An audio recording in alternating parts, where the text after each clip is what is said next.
Hello प्यारे बच्चों, क्या हाल चाल। आई होप आप सभी ठीक और मस्त होंगे।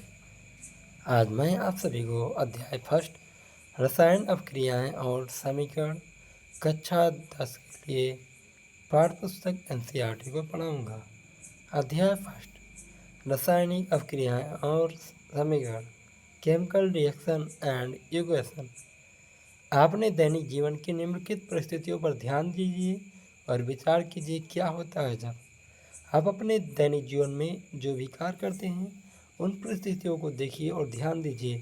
यदि हम गर्मियों में यदि कमरे के ताप पर दूध को खुला छोड़ दें तो क्या हो जाएगा, दूध जो हो जाए है खराब हो जाएगा। लोहे का तवा तसला कील को आर्द्र वायुमंडल में खुला छोड़ देने पर उसमें जंग लग जाएंगे। अंगूर का किण्वन होता है, भोजन पकाया जाता है। हमारा शरीर जो होता है भोजन को पचा लेता है, हम लोग सांस लेते हैं। इन सभी परिस्थितियों में प्रारंभिक वस्तु की प्रकृति तथा पहचान कुछ न कुछ बदल जाती है।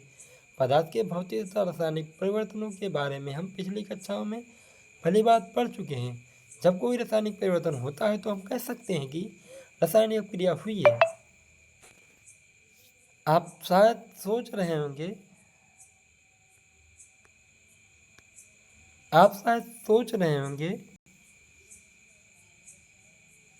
कि रासायनिक अपक्रिया का वास्तविक अर्थ क्या है। हम कैसे जान सकते हैं कि कोई रासायनिक अपक्रिया हुई है। इन प्रश्नों के उत्तर पाने के लिए हम कुछ क्रियाकलाप करते हैं। क्रियाकलाप 1.1। इस क्रियाकलाप को करने से पहले सावधानी बरतनी है।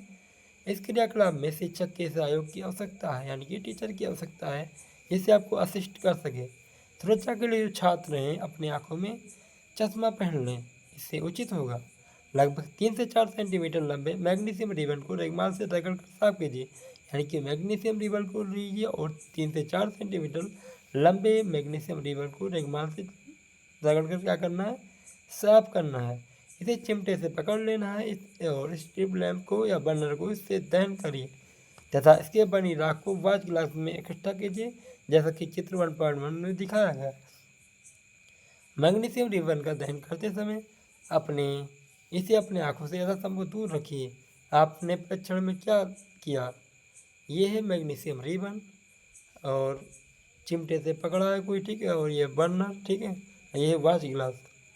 मैग्नीशियम रिबन का वायु में दहन कर मैग्नीशियम ऑक्साइड को वाच ग्लास में इकट्ठा करते हैं। आपने देखा कि चमकदार सफ़ेद लौह के साथ में मैग्नीशियम रिबन का क्या होता है, दहन होता है और इस सफ़ेद चूर्ण के में परिवर्तित हो जाता है, सफ़ेद पाउडर में परिवर्तित हो जाता है। यह मैग्नीशियम ऑक्साइड का चूर्ण है। सफ़ेद पाउडर जो है मैग्नीशियम ऑक्साइड है, सफ़ेद पाउडर है। वायु में उपस्थित ऑक्सीजन तथा मैग्नीशियम के बीच होने वाली अपक्रिया के कारण बनता है, यानी कि जब मैग्नीशियम वायु के साथ में जलता है तो मैग्नीशियम ऑक्साइड बनता है। तीसरा क्रियाकलाप करते हैं। क्रियाकलाप 1.3। एक शंक्वाकार फ्लास्क या प्रकनली में कुछ दानेदार जिंक लीजिए। इसमें तनु हाइड्रोक्लोरिक अम्ल या सल्फ्यूरिक अम्ल मिला दीजिए। सावधानी, अम्ल का इस्तेमाल सावधानी से कीजिए। क्या जस्ते के दोनों दानों के आसपास कुछ होता दिखाई दे रहा है।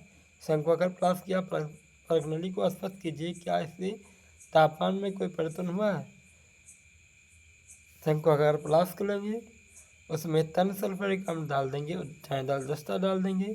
कांच की नली लेंगे और कॉर्क लेंगे। H2 गैस निकलती हुई दिखाई दे रही है। दानेदार जस्ता पर तन सल्फ्यूरिक अम्ल की अपक्रिया से हाइड्रोजन गैस का निर्माण होगा।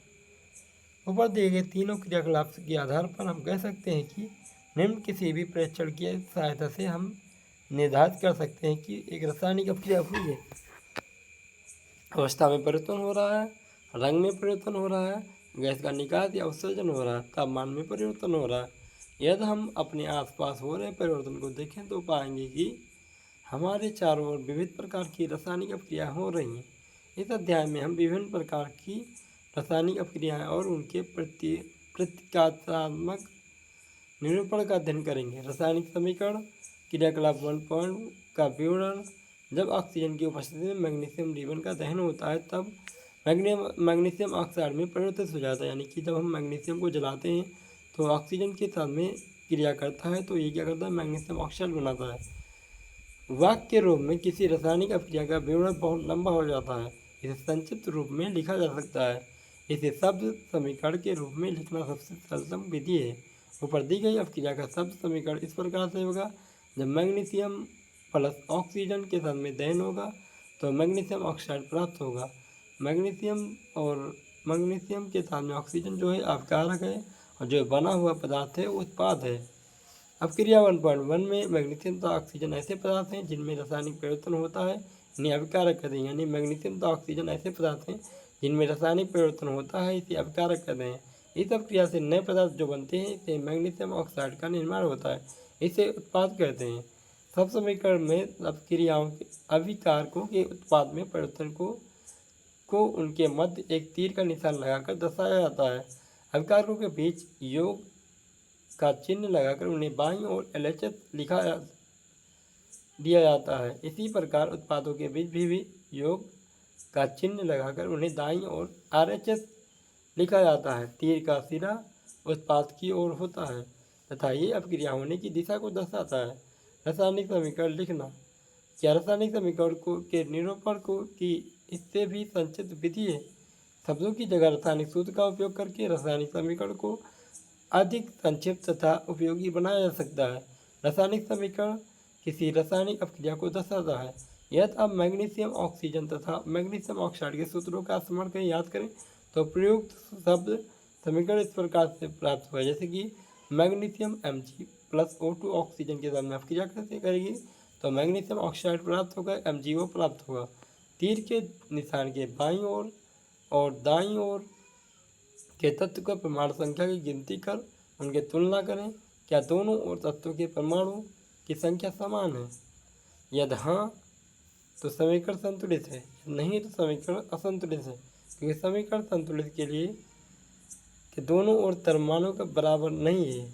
इसी अपक्रिया का ऐसा रासायनिक समीकरण ढांचा रासायनिक समीकरण कहलाता है। इस प्रकार समीकरण मैग्नीशियम के वायु में चलने का ढांचा समीकरण है। संतुलित रासायनिक समीकरण का महत्व क्या है? आपको द्रव्यमान के संरक्षण का नियम याद होगा, जिसको आपने 9वीं कक्षा में अध्ययन किया था। किसी भी रासायनिक अपक्रिया में द्रव्यमान का ना तो विनाश होता है और ना ही निर्माण, अर्थात किसी भी रासायनिक अपक्रिया के उत्पाद तत्वों के कुल द्रव्यमान अपकारक तत्वों के कुल द्रव्यमान के बराबर होते हैं। दूसरे शब्दों में हम कह सकते हैं कि रासायनिक अपक्रिया के पहले और बाद में प्रत्येक तत्व के परमाणु की संख्या समान रहती है। इसलिए हमें कंकाली समीकरण को संतुलित करने का आवश्यक है। क्या रासायनिक समीकरण 1.2 संतुलित है? आइए हम रासायनिक समीकरण को चरणबद्ध संतुलित करना सीखें। क्रियाकलाप 1.3 के शब्द समीकरण के इस प्रकार दर्शाया जा सकता है। जिंक Zn प्लस सल्फ्यूरिक अम्ल H2SO4 गिव्स आउट, तीर का निशान, जिंक सल्फेट और हाइड्रोजन। उपरोक्त शब्द समीकरण के निम्नलिखित रासायनिक समीकरण से दर्शाया जा सकता है। Zn जिंक H2SO4, और जब H2SO4 जो कम क्रियाशील है और ये Zn जो है ज़्यादा क्रियाशील है तो H2 को ये H2SO4 से हटा देता है, SO4 से हटा देता है। तो SO4 के साथ में अब क्या करेगा Zn और ये हो जाएगा जिंक सल्फेट और हाइड्रोजन अलग हो जाएगा। जैसा कि आप देख सकते हैं तत्व जो है इनमें ZnH सल्फर ऑक्सीजन अपकारकों में परमाणु की संख्या LHS लिखेंगे और उत्पाद में परमाणु की संख्या जैसे RHS में लिखेंगे। जिंक इसमें 1 है, ठीक है, और इसमें उत्पाद में कितने हैं? 1 है, ठीक है। और हाइड्रोजन की संख्या कितनी है? अपकारकों में परमाणु की संख्या कितनी है? 2, और इसमें उत्पाद में परमाणुओं की संख्या भी 2 है, ठीक है। और सल्फर कितने हैं? 1 है, और इसमें उत्पाद में परमाणु की संख्या RHS में ये भी 1 है, ठीक है। और ऑक्सीजन जो है 4 है, और इसमें भी ऑक्सीजन जो है 4 है, ठीक है। इसलिए समीकरण जो है संतुलित है। समीकरण 1.3 में तीर के निशान के दोनों ओर के प्रत्येक तत्व के परमाणु की संख्या समान है, इसलिए ये समीकरण क्या है? संतुलित है। अब हम निम्न रासायनिक समीकरण को संतुलित करने का प्रयास करते हैं। Fe फेरस आयरन के जब वाटर के साथ में आप क्रिया करते हैं तो Fe3O4 प्लस H2 देते हैं। रासायनिक समीकरण को संतुलित करने के लिए सबसे पहले प्रत्येक सूत्र के चारों ओर एक बॉक्स बना दीजिए। समीकरण को संतुलित करते समय बॉक्स के अंदर कुछ भी परिवर्तन नहीं कीजिए। Fe plus H2O gives out Fe3O4 plus H2।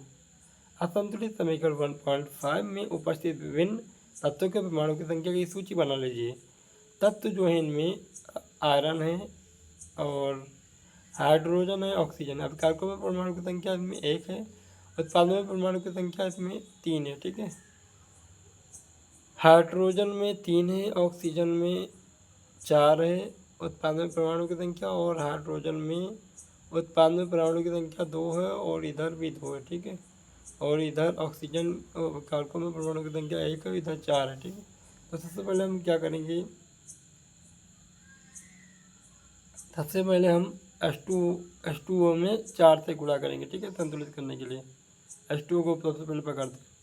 चर 3 सुविधा के लिए सबसे पहले परमाणु पर वाले युग को पहले संतुलित कीजिए, चाहे वे अभिकारक हो या उत्पाद। उस यौगिक में सबसे पहले अधिक परमाणु वाले तत्व को चुनिए। इस आधार पर हम Fe3O4 और ऑक्सीजन तत्व को चुनते हैं। दाईं ओर ऑक्सीजन के 4 परमाणु हैं, जबकि बाईं ओर केवल 1। ठीक है, दाईं ओर 4 परमाणु हैं और बाईं ओर क्या है, 1 है। तो हम क्या करेंगे, ऑक्सीजन परमाणु को संतुलित करने के लिए सबसे पहले प्रारंभ में क्या करना, इसमें दिया गया है 1H2O में, और इस उत्पादों में 4। ठीक है, Fe3O4। ठीक है, इसमें 4 उत्पादों में। ठीक है, तो ये संतुलित करने के लिए 1 × 4 करेंगे तो ये संतुलित हो जाएगा, 4 है। ठीक है, इधर ऑक्सीजन। ये याद रखना आवश्यक है कि परमाणु की संख्या को बराबर करने के लिए हम अब क्रिया में शामिल तत्वों तथा यौगिक सूत्रों को नहीं बदल सकते। जैसे कि ऑक्सीजन परमाणु को संतुलित करने के लिए हम 4 गुणांक लगाकर 4 × H2O लिख सकते हैं, लेकिन H2O4 या H2O4 का 4 ब्रैकेट में नहीं लिख सकते। आंतरिक रूप से संतुलित समीकरण अब इस प्रकार होगा, जैसे कि हम H2O को लेंगे क्योंकि ऑक्सीजन को संतुलित करना है। इधर ऑक्सीजन 4 है तो इधर हम H2O में 4 से गुणा करेंगे। ठीक है, तो ये जो समीकरण होगा Fe + 4H2O gives out Fe3O4 + H2। अब हम क्या करेंगे, अब Fe को लेंगे। ठीक है, Fe तथा हाइड्रोजन परमाणु अब भी संतुलित नहीं है, इसमें से किसी एक तत्व को चुनकर आगे बढ़ते हैं। अब हम आंतरिक रूप से संतुलित समीकरण के हाइड्रोजन परमाणु को संतुलित कर देंगे। अब हम क्या करेंगे, हाइड्रोजन परमाणु को संतुलित करेंगे। ठीक है, तो हाइड्रोजन परमाणु की संख्या क्या है, प्रारंभ में जो है क्या है, प्रारंभ में जो है 8 है। ठीक है, 4H2O, तो ये 4 2 जा कितना हो जाएगा, 8 हो जाएगा। उत्पादों में कितने हैं, उत्पादों में 2 हैं, यानी कि H2। ठीक है, तो इसमें किससे गुणा करेंगे, 2 × 4 से गुणा करेंगे। ठीक है, 4 से गुणा करेंगे तो समीकरण इस प्रकार से होगा Fe + 4H2O gives out Fe3O4 + 4H2O। ठीक, सॉरी 4H2। ठीक है, 4 × 2 = 8, इधर भी 8, 4 × 4H2। ठीक है, 8 हो जाएगा, इधर भी 8 हो जाएगा। ऊपर दिए गए समीकरण की जांच कीजिए तथा तीसरा तत्व चुन लीजिए जो अब तक असंतुलित है। अब पाएंगे केवल लोहा ही एक तत्व है जो इसे संतुलित करना शेष बाकी है। ठीक है, अब लोहे आयरन से परमाणु, ठीक है, प्रारंभ में कितने थे, अवकारकों में उत्पादों में, प्रारंभ में इधर अवकारकों में Fe है। ठीक है, 1 है परमाणु की संख्या, और इधर कितने हैं, 3 है, Fe3। ठीक है, तो यह संतुलित करने के लिए हमें 1 × 3 करना पड़ेगा अवकारकों में, तो यहाँ से 3, और इधर उत्पाद में 3 है। ठीक है, इसलिए क्या करेंगे हम 3Fe प्लस समीकरण Fe को संतुलित करने के लिए बाईं ओर Fe के 3 परमाणु लेते हैं, तो 3Fe + 4H2O gives out Fe3O4 + 4H2। ये इस प्रकार से समीकरण होगा। चरण 6 अंत में इस संतुलित समीकरण की जांच के लिए हम समीकरण में दोनों ओर तत्वों के परमाणु की संख्या का परिकलन करेंगे। ठीक है, सबसे पहले तो इधर देखो 3Fe क्या है, अवकारकों में 3Fe है, तो हम उत्पाद में Fe को देखते हैं, 3Fe इधर भी है। ठीक है, अब हम H2 को देखते हैं। ठीक है, H कितने हैं, हाइड्रोजन के परमाणु कितने हैं, तो इधर भी 4 × 2 है, तो इधर भी 4 × 2 है। ठीक है, यानी कि 8 परमाणु हाइड्रोजन के हैं। ऑक्सीजन के देख लेते हैं, ऑक्सीजन के कितने हैं, ऑक्सीजन के जो हैं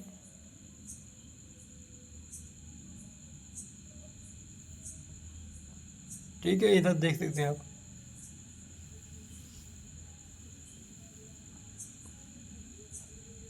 ऑक्सीजन को संतुलित करने के लिए ऑक्सीजन के पहले उत्पादों में 4 प्रमाण, तो इसलिए हमने अपकारकों में 4 से गुणा किया। ठीक है, ये देख सकते हैं आप।